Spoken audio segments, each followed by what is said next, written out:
Tā, šodien ir 30. janvāris. Tāds labs laiks ārā it kā, saulītis spīd, bet ir +1 grāds tikai. Izdomāju izbraukt, samērīt ar Dragiju BVS. Gribās zināt, cik viņš brauc ātri, 200 metrus.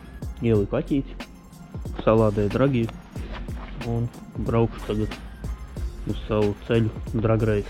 Nobraucu tur garām, tur tieši tā vieta, kur es parasti mēros, tur ir savs, kā buzē bis, vajadzētu būt. Ja vien nav par augstu un viņš vispār ies. Jā, pagaidīt bišķi, lai uzcilst, un tad jau lēnu garu braukšu to savu Dragreis taisnību. Nav tālu, tepatās. Es pa lielam dzīvoju mežā, tur kā reizi asfalts.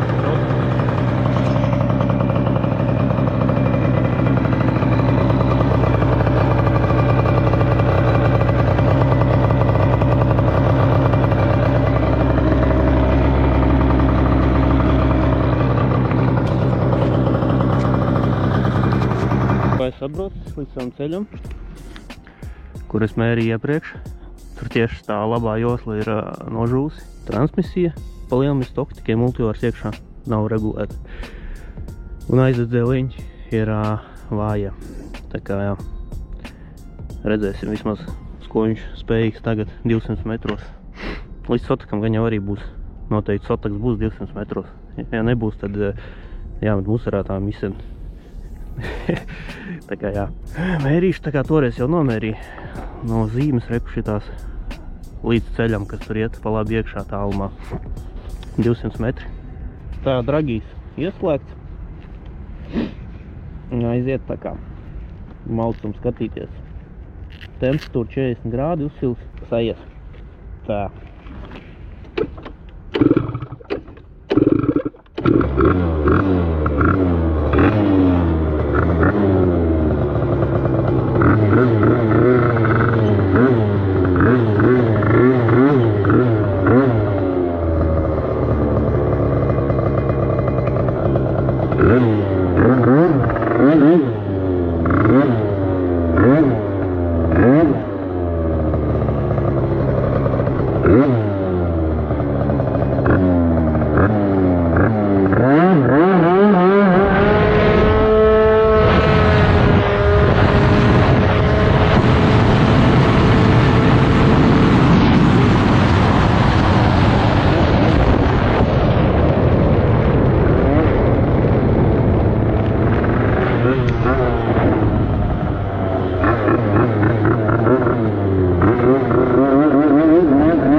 Kas te ir?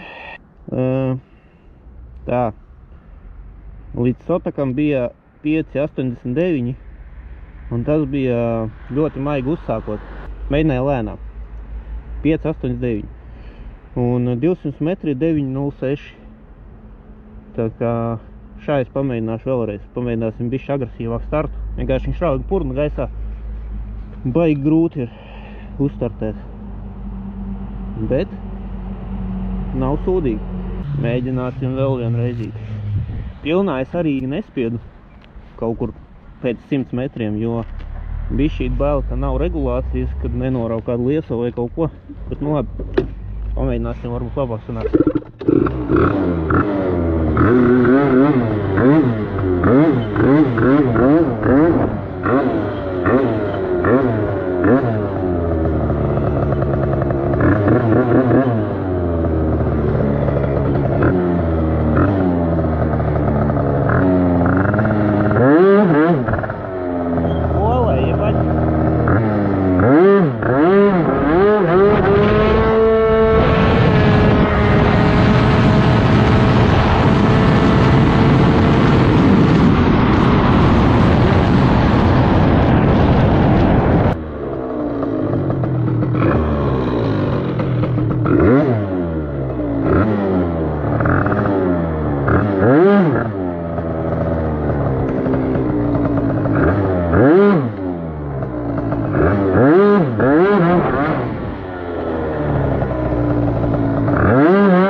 Karoči, kaut kas notika, īstās, ka reģis izjuka.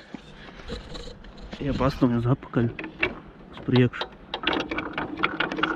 Iekšā kaut kas grab. Vilku topspīdu. Nu, vidi kā redzēs. Sabloķējās pakaļējais rats. Pie kādas otaka vairāk. Bet, nu jā, nē, viss ok. Izstās, nu nezinu. Aiznošu mājās apstīšos. Man liekas, ka reģis izjuka. Redzēs. Līdz garāžai atstūmos, kad 2 kilometri bija jāstumjās. Vēl tās bremzes ķīlē. Tad vispār, jā, grūti stumjās. Tā kā jā, ņemšu nostūvīt vāku. Un skatīsimies, kas tur ir apakšā.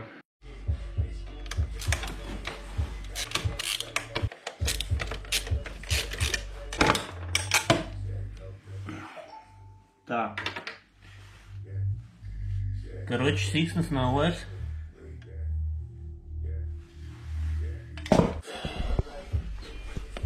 Izskatās, siksna ir aptinusies ap šķīviem.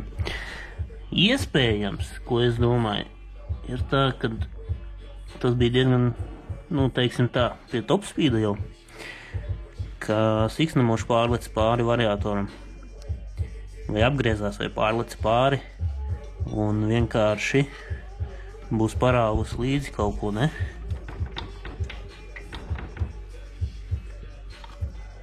Ko gan burē? Viss liekas ok. Šajā izjauksim, apstīsimies. Izstāst, ka jau godīgi tikai siksna izjuka. Karoči, viss safe. Vienkārši siksna izjuka. Bet kāpēc viņa izjuka? Jautājums. Vienkārši sanāk pārstuma pāri variātoram siksnu paukšu. Viņa nokrita nost, iemalās iekšā, šķīvjos, sarāva gabalos, nobluķējās rats. Es vienkārši stūmu un visu laiku klapējās kaut kas, un man likās, kad klapējās, jo tur kā zobrati, bet izrādās laikam, ka vienkārši griezās šķīvaks un visu laiku ar siksnu klapēja pa korpusu. Un jā, re, kur ir šķīvi. Nezinu, var redzēt. Šierāva pilnīgi apakšā zem šķīviem, siksnu pilnīgi iekšā. Man liekas, ka man bija tāda fīča, ka man siksna lec riņķī arī, un tas bija dēļ līkiem šķīviem. Viņi bija līki, bet, nu, kaž nezinu. Katrā ziņā sīkums vispār. Domāju, ka reģis jau izjuka un kas tur bija. Izrādās huiņi. Jā, līdz sotakam tiku zem 6 sekundēm.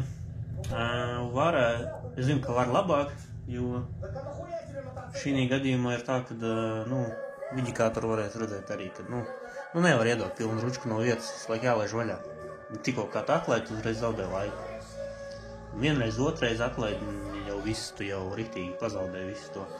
Un top speeds 200 metros bija laikam 115 km/h, tas ir diezgan maz. Bet to es noveļu pa lielam uz to orģinālo transmisiju. Jo parasti ar šitām stock transmisijām 120 ir top speeds. Piaggio motoram trešam gēnam viņam ir bišķi vairāk, viņam kaut 128, 130. Nu, šitam ir 120 maks. 180, tā kā, nu, stock reduktors un stock transmisija, nu, šķīvi, tā. Jo variators arī ir mazā diametra, nav lielais, tāpēc tā. Jādabun būs reduktors normāls, garais, jāieliek. Un transmisija, ka būs, tad saregulēs visu, tad viņš ies, viņam jāiet labāk arī pēc tiem. Jo tur pēc grafika arī var redzēt, man liekas, ka pēc 80, jā, tieši pēc 80, 70 kaut kur tā, kad ātrums tā kā mazliet izlīdzinās, nu, nekāpt vairs uz augšu tik ļoti. Tā kā tur zūd viss tas pasākums, nu, un tas pa lielam dēļ transmisijas. Un sākumā es visu to jaudu nevaru izmantot tāpatās, jā. Dod ručkāķi vai nu spolē, vai izspolē, vai nu rau ratā, un to līdzsvaru noturēt tur vienkārši. Nezinu kā. Šitās maziņās bāzītes ļoti grūti. A few moments later. Tātad nezinu, kā tas notika, bet pie reizes, kā arī siksna pārleca noķīlēja rats, kaut kādā veidā arī parāva līdz cilindru. Bija piemētis kompresiju pamērīt, 3 bāri var uzpumpēt, vairāk arī tur nav. Tā kā tagad būs vien jāceļ nost cilindrs. Nu, gan jau ņemšu motoru ārā. Jāizceļ motors, lai vieglāk. Un lai var uz galdu normāli noņemt un visu paskatīties, apskatīties, cik traki un kas un ko jāmaina un ko nav jāmaina. Kaut kā tā. Truba jau sarūsējusi. Bet, nu, man kaut kā galīgi vienalga, ka tik funkcija pilda. Tā, tad cilindru noņēmu. Un ir šitā. Fokus gan jau nav šitai kamerai. Ir mazliet izdedzis caurums virzulim. Un te viss no karstuma ir piecapies klāt. Gredzens un viss apakš. Pie cilindra arī augšpusē. Un apakš arī kaut kas tur ir bišķīt. Jā, te visur ir. Jā, kaut kā tā. Tās liesais bijis. Nu, par caurumu nezinu. Moši aizdedz, bet aizdedz visi ir pa salikt kā vajag. Domāju, ka tas vienkārši no liesā izdeg. Tā kā jā, mēģinās, nezinu, man te ieteica aizvest cilindru, pamēģināt saglābt. Jo izstās vismaz, nezinu, man izstās, ka nekas jau te nav norauts, ka te vienkārši piekusis klāt virzulis. Un it kā varot to dabūt nost, izklanēt un iespējams sajies. Nu, redzēs. Nu, ja nesajies, tad neko, tad ņemšu jaunu cilindru. Bet, nu, ja ir iespēja saglābt veco, tad jau pamēģinās. Kāpēc ne? Stils sanāks lētāk. Jaunu virzuli tik iemest, jā. Šito izdarīt un būs ok. Pārējais viss ir ok. Gultnīca, viss čotka. Kloķena čotka. Viss ir zaibis. Tā kā jā, gadās.